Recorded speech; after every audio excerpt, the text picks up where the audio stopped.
Hello students, welcome. आज हम देखेंगे टेस्ट एक्सप्लेनेशन। ठीक है, टेस्ट में आपको 10 क्वेश्चंस दिए थे। ठीक है, साथ में उनके एमसीक्यूज भी दिए, ऑप्शंस भी दिए थे एमसीक्यू के साथ। अब देखते हैं कि करेक्ट वहाँ पर ऑप्शन क्या था। ठीक है, सबसे पहला क्वेश्चन पूछा गया था कि the number of molecule in 32 gram of oxygen is, इसमें 4 ऑप्शन आपको दिए गए थे। ठीक है, तो पूछा क्या गया है कि number of molecule in 32 gram of oxygen. Oxygen का एटॉमिक नंबर होता है 8 और इसका एटॉमिक मास अगर देखा जाए, ठीक है, एटॉमिक मास, तो एटॉमिक मास होता है इसका 16 ग्राम। ठीक है, अब एटॉमिक मास 16 ग्राम हो, इसका मॉलिकुलर मास अगर निकालते हैं ऑक्सीजन का, क्योंकि oxygen exist in the molecular state, that means O2। Oxygen अगर सिंगल लेते हैं तो वो एटम होगा, लेकिन ऑक्सीजन कैसे एग्जिस्ट है? मॉलिकुलर फॉर्म में। इसलिए इसका मॉलिकुलर मास अगर निकालते हैं, ठीक है, मॉलिकुलर मास, सो मॉलिकुलर मास आता है ऑक्सीजन का 32 ग्राम। ठीक है, 32 grams of molecular mass oxygen का है। इसका मतलब क्या है कि 1 mole of oxygen is equals to 1 mole oxygen का मास कितना होता है? 32 ग्राम। अब 1 मोल ऑफ ऑक्सीजन यानी उसमें कितने मॉलिक्यूल्स होते हैं, ये एवोगाड्रोस नंबर से पता चलता है। एवोगाड्रोस नंबर क्या होता है कि 1 mole of substance contain the 6.022 into 10 to the power 23 molecule. अब वो मॉलिकुलर स्टेट में है, मॉलिकुलर फॉर्म में है, तो उतने उसके क्या मिलेंगे? मॉलिक्यूल्स मिलेंगे। So 1 mole of substance contain the 6.022 into 10 to the power 23 molecule. और 32 ग्राम जब मॉलिकुलर मास है तो वो किसका है? 1 मोल ऑफ ऑक्सीजन का। तो डेफिनेटली कि 32 ग्राम्स ऑफ मॉलिकुलर मास में कितने मॉलिक्यूल्स होंगे? 6.022 इंटू 10 टू द पावर 23। तो यहाँ पर आपको इनमें से सेकंड नंबर का जो ऑप्शंस दिया है, ठीक है, क्या है? 6.02 into 10 to the power 23। It's a correct option. Okay, समझ में आया? तो फर्स्ट हो गया correct option. Second, which has maximum number of atoms. नीचे दिए हुए जो एलिमेंट्स है, जैसे कि कार्बन है, आयरन है, एल्यूमिनियम है और मर्क्यूरी है, ये जो मर्क्यूरी है, ये जो 4 एलिमेंट्स दिए हुए हैं, इन 4 एलिमेंट्स में से किस एलिमेंट में मैक्सिमम नंबर ऑफ एटम्स होंगे? वापस से वही देखते हैं कि 1 मोल ऑफ एलिमेंट या 1 मोल ऑफ सब्सटेंस अगर है तो 1 मोल ऑफ सब्सटेंस में, ठीक है, कितने मॉलिक्यूल्स होते हैं? 6.022 into 10 to the power 23 atoms of molecule, atom या मॉलिक्यूल्स उसमें होते हैं।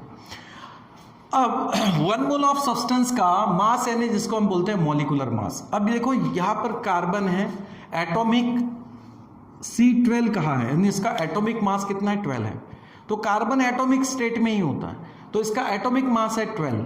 ठीक है, लेकिन दिया कितना है? 24 ग्राम, यानी यहां पर कितना होगा? 2 मोल्स ऑफ कार्बन होगा। मतलब अगर 24 ग्राम्स ऑफ C12 की बात करते हैं तो it's a 2 mole of carbon. Okay, वहां पर है next option 56 gram of iron Fe। इसका एटॉमिक मास 56 है और 56 ही ग्राम दिया है। ठीक है, तो हम इसमें क्या कहेंगे? एटॉमिक मास कितना होगा? वो एटॉमिक मास उसका 56 दिया है। ठीक है, तो 56 ग्राम मतलब क्या होगा? यहाँ पर 1 मोल होगा। जैसे यहाँ पर देखो 12 ग्राम्स ऑफ कार्बन यानी 1 मोल होता है, लेकिन 24 ग्राम दिया था तो उसको हमने 2 मोल किया। 56 ग्राम उसका एटॉमिक मास होता है, तो एटॉमिक मास यानी कितना होगा? वहां पर 1 मोल ही होगा, यानी 56 ग्राम ऑफ Fe मतलब होगा 1 मोल। ठीक है, 1 मोल्स ऑफ Fe यानी आयरन। 27 एटॉमिक मास है और 27 ग्राम दिया हुआ है, तो ये भी कितना होगा? 1 मोल ही होगा, यानी 27 gram of aluminium equals to क्या होगा? 1 mole of aluminium. Okay, and last one is 108 grams of mercury. तो मर्क्यूरी का एटॉमिक मास ही उतना होता है, तो 108 ग्राम्स ऑफ मर्क्यूरी का मतलब होगा it is 1 mole of mercury. तो ये तीनों कितने हैं? यहाँ पर 1 मोल है, तो 1 मोल में कितने मॉलिक्यूल्स होंगे? 6.022 इंटू 10 पावर 23। लेकिन कार्बन में यहाँ पर कितना दिखाई दे रहा है? 2 moles of carbon.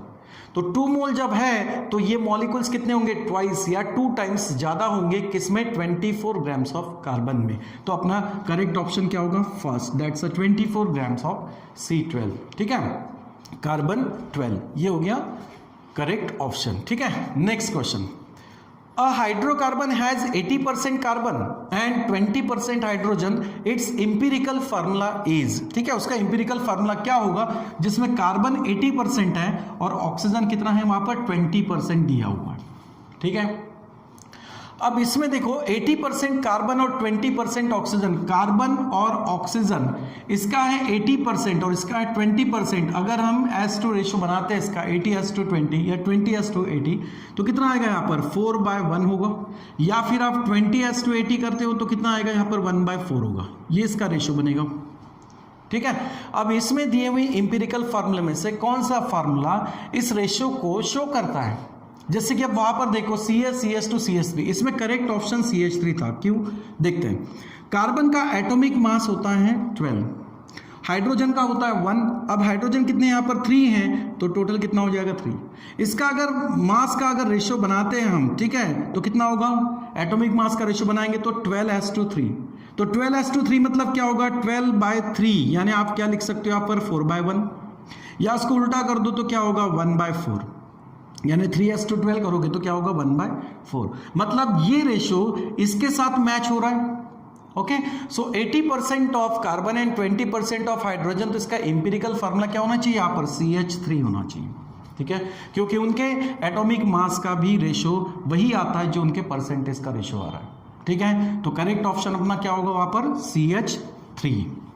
Okay, next देखो यहां पर क्या बोला है, 1 litre of oxygen reacts with the 2 litres of carbon monoxide. Okay, 1 litre of oxygen, oxygen कैसे होता है? मॉलिक्यूलर फॉर्म में, that's O2। Okay, this is reacts with the carbon monoxide, gives. अब कार्बन मोनोऑक्साइड कितना यूज कर रहा है? 2 litre, और ऑक्सीजन कितना लिया? 1 litre. That means 1 volume of oxygen and 2 volumes of carbon monoxide, ठीक है। इट गिव्स, क्या दे रहे हैं? To form the carbon dioxide. Carbon dioxide का फॉर्मूला क्या लिखते हैं? Molecular formula CO2। ओके, अब यहां पर बैलेंसिंग करना पड़ेगा। यहां 2 कार्बन है या 1 है, तो उसको क्या करो? 2 से मल्टीप्लाई कर दो। फिर ऑक्सीजन हो जाएगा 2 2 4, यहां पर 2 ऑक्सीजन और 2 ऑक्सीजन 4 हो गए, ठीक है। यानी क्या मिला यहां पर? 1 volume of oxygen, 2 volume of carbon monoxide and 2 volume of carbon dioxide is form, ठीक है। तो ऑक्सीजन कितना लिया है यहाँ पर? 1 लीटर, यानी 1 वॉल्यूम की जगह हम क्या लिखेंगे? 1 लीटर। ये हो जाएगा 2 लीटर, तो ये भी क्या होगा? 2 लीटर। यानी कार्बन डाइऑक्साइड जो बनेगा, उस कार्बन डाइऑक्साइड का वॉल्यूम कितना होगा? The volume of carbon dioxide often is, कितना होगा यहाँ पर? 1 लीटर, 3 लीटर, 2 लीटर और हाफ लीटर। क्या मिल रहा है आपको आंसर? 2 लीटर मिल रहा है, ठीक है। तो इसका करेक्ट ऑप्शन क्या होगा यहाँ पर? 2 लीटर, ठीक है। समझ में आया? देन नेक्स्ट वन, नेक्स्ट क्या है यहाँ पर? How many grams of water are present in 0.25 mole of it. यहाँ पर भी फिर से एवोगाड्रोस नंबर को हम यूज करेंगे, ठीक है। क्या बोला उन्होंने कि वाटर का कितना ग्राम उसका मास होगा, लेकिन अमाउंट कितना है? 0.25 मोल। ओके, अब देखो वाटर का अगर मॉलिक्यूलर मास निकालते हैं तो कितना होगा इसका मॉलिक्यूलर मास? हाइड्रोजन का 1, लेकिन हाइड्रोजन 2 है यहाँ पर, तो 1 × 2 2, और प्लस ऑक्सीजन का एटॉमिक मास, एक ही ऑक्सीजन है, तो इसका एटॉमिक मास कितना होगा? 16, ठीक है। तो 16 + 2 कितना होगा? 18 ग्राम। 18 ग्राम हुआ 1 मोल ऑफ वाटर मॉलिक्यूल, ठीक है। 1 मोल ऑफ वाटर का वेट कितना होगा? 18 ग्राम। अब 1 मोल ऑफ वाटर में 18 ग्राम है, 1 मोल ऑफ वाटर यानी क्या होगा? 18 ग्राम, मतलब इसमें कितने मॉलिक्यूल्स होंगे? एवोगाड्रोस नंबर इतने। पूछा क्या है? How many grams of water are present in 0.25 mole. अब 1 मोल ऑफ वाटर का 18 ग्राम होता है, तो 0.25 mole of water equals to how many gram, ठीक है। उसके लिए कोई भी हम लेटर यूज कर सकते हैं, जैसे कि x, सपोज x ग्राम। अब ये फाइंड आउट करना है, क्या करेंगे? इसको क्रॉस मल्टीप्लिकेशन करो सीधा सीधा, ठीक है। x × 1, okay, equals to 0.25 multiplied by क्या करोगे? 18। अब 0.25 का मतलब क्या होगा? 25/100, या फिर आप बोल सकते हो 1/4 इंटू क्या होगा? 18 को आप 4 से डिवाइड कर दो, ठीक है। समझ में आया? कितना आएगा आंसर इसका? 4.5। तो x का वैल्यू कितना आया? 4.5। इसका मतलब ये जो x हमने यूज किया है यहाँ पर वेरिएबल, उसके जगह पे आंसर कितना आएगा? 4.5 ग्राम। तो हम बोल सकते हैं 0.25 मोल्स ऑफ वाटर मीन्स 4.5 ग्राम। तो अपना यहाँ पर आंसर कितना होगा? यहाँ पे 4.5। Okay, is it clear? चलो नेक्स्ट देखते हैं। How many isotopes of oxygen, जैसे कि कार्बन के हमने 3 आइसोटोप्स देखे थे, ओके, C12, C13, C14, उसी तरह से ऑक्सीजन के भी 3 आइसोटोप्स होते हैं, that's O16, O17 and O18, okay. So there are the 3 isotopes of oxygen. तो यहां पर दिया है, क्या आंसर है, 2, 1, 3, नन ऑफ दिस, ये 4 ऑप्शन दिए, इसमें से करेक्ट ऑप्शन अपना क्या होगा यहां पर 3। So number of isotopes of oxygen are 3, ठीक है। नेक्स्ट वन, ऐसा unit of amount of substance, हमने 7 बेसिक क्वांटिटीज देखी थी, फंडामेंटल क्वांटिटीज देखी थी। उन फंडामेंटल क्वांटिटीज में, बेसिक क्वांटिटी में लास्ट वन था amount of substance, and amount of substance हम किस में मेजर करते हैं, मोल में, ओके। अमाउंट किस में मेजर करेंगे, मोल में, ठीक है। हम लिखते वक्त क्या लिखते हैं, उसकी अमाउंट दिखाने के, यहाँ पर क्वांटिटी दिखाने के लिए हम मोल MOLE लिखते हैं, लेकिन यूनिट लिखते वक्त ध्यान में रखना MOL ही लिखना है, ई नहीं, ठीक है। तो अमाउंट ऑफ सब्सटेंस हम मेजर किस में करेंगे, मोल में, तो यूनिट लिखते वक्त MOL लिखना है, ठीक है। तो अमाउंट ऑफ सब्सटेंस ऐसा यूनिट इज मोल, ठीक है। ये किसका होता है यूनिट, ल्यूमिनस इंटेंसिटी का। केल्विन, ये क्या है, कैंडेला, कैंडेला किसका यूनिट होता है, ल्यूमिनस इंटेंसिटी। केल्विन टेम्परेचर का यूनिट होता है, किलोग्राम मास का यूनिट होता है ऐसा यूनिट, ओके। एंड मोल की किसका यूनिट होगा, अमाउंट ऑफ सब्सटेंस इन ऐसा यूनिट, ठीक है। ऐसा सिस्टम में उसका यूनिट क्या होगा, मोल। लास्ट नेक्स्ट वन है, law of conservation of mass is put forward bye. Law of conservation of मास, हमने क्या किए थे, बेसिक लॉज देखे थे शुरुआत में, ठीक है। सबसे पहले शुरुआत की थी हमने एंटोइन लुइसियर से, और लुइसियर को, ठीक है, sometimes refer as a father of modern chemistry, modern chemistry का फादर भी कहा जाता है किसको, एंटोइन लुइसियर को। जिसने क्या फॉरवर्ड किया था, एंटोइन लुइसियर ने फॉरवर्ड किया था लॉ ऑफ कंजर्वेशन ऑफ मास। ये किसने पुट किया था, लुइसियर ने, ठीक है। जोसेफ फ्रॉस्ट, इसमें क्या लॉ देखा था हमने, law of definite proportion. John Dalton ने क्या एक्सप्लेन किया था, लॉ ऑफ मल्टीपल प्रोपोर्शन। और गे लुसाक ने क्या एक्सप्लेन किया था, लॉ ऑफ गैसेस वॉल्यूम। तो यहां पर करेक्ट ऑप्शन क्या है, law of conservation of mass is put forward by the Antoine Lavoisier, ठीक है, which is the father of modern chemistry. Molecular, next one है मॉलिकुलर मास ऑफ C6H5Cl। इसको हमने पिछले क्लास में सोल्व भी किया था, C6H5Cl। इसका मॉलिकुलर मास क्या होता है, मॉलिकुलर मास क्या होता है, molecular mass is the sum of atomic masses of all atoms present in that molecule. उस मॉलिक्यूल्स में, उस कंपाउंड में जो भी एटम्स आपको दिखाई दे रहे हैं, उन एटम्स के एटॉमिक मास के हम एडिशन करेंगे तो हमें मॉलिकुलर मास मिलेगा।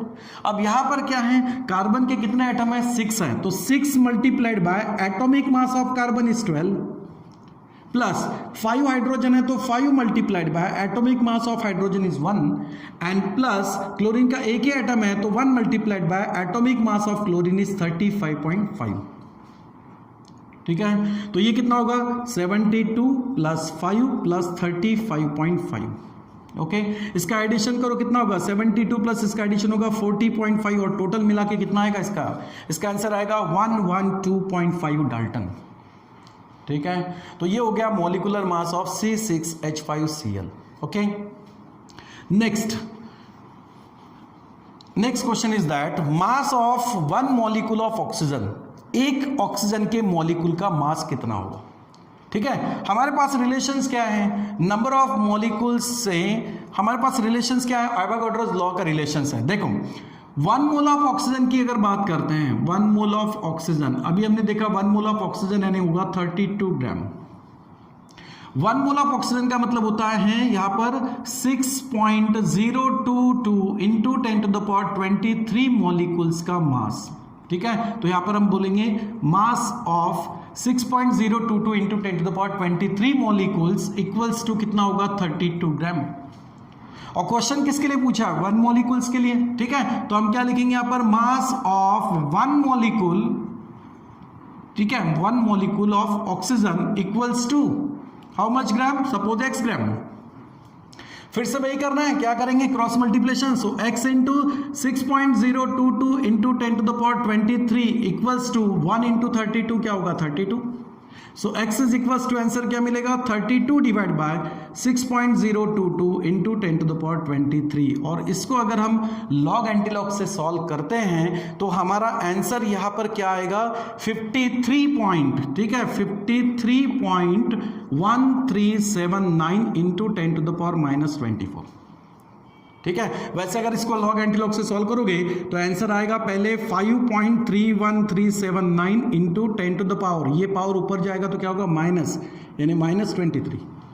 लेकिन अगर हम पॉइंट को एक डिजिट सामने शिफ्ट करते हैं, ठीक है, देखो ध्यान में रखना ग्रेटर एंड स्मॉलर, जब हम greater number two smaller number चलते हैं तो 10 का पावर यहाँ पर क्या होता है प्लस, और जब कभी स्मॉलर नंबर को हम ग्रेटर नंबर में कन्वर्ट करें तो 10 का पावर होता है माइनस।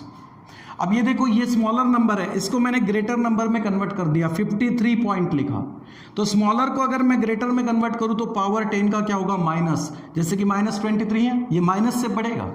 कैसे, पॉइंट हमने कितने डिजिट सामने शिफ्ट किया है, एक ही डिजिट सामने शिफ्ट किया है, तो पावर भी -1 से यहां पर बढ़ेगा तो कितना होगा -24, ठीक है। तो अपना करेक्ट आंसर यहां पर क्या आएगा 53.1379 इंटू 10 टू द पावर -24 ग्राम, और वो आता है अपना सी ऑप्शन, ठीक है, ओके।